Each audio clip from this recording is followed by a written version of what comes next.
It's time for the latest Patreon raffle review.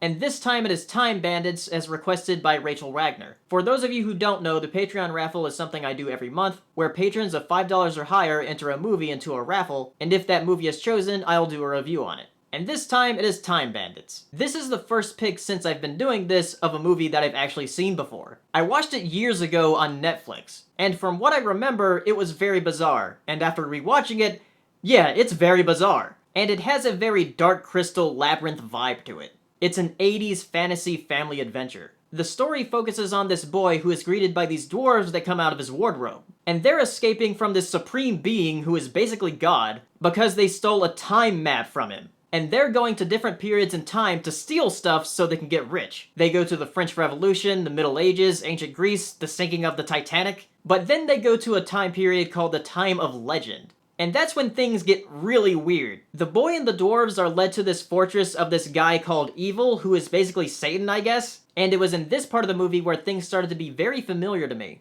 And as I was writing notes for this review, I realized this is a Terry Gilliam film. And this movie is part of his trilogy of imagination, which includes this, Brazil, and The Adventures of Baron Munchausen, or however you say that. And I recently watched Brazil this year, so after rewatching this, I was like, oh, that's what it's like, that's why it's so familiar to me. Time Bandits is pretty much Brazil for kids. It's about escaping reality from the point of view of a kid. Because in the beginning, you see that the mother and father aren't really that attentive to their son, so when he goes to his room, he runs with his imagination. The movie can be a bit slow in the first half, but it picks up a lot in the second half.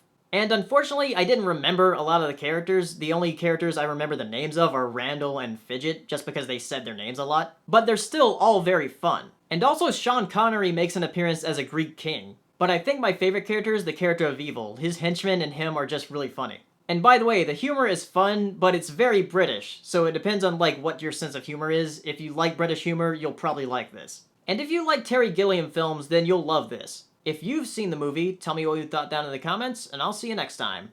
Bye.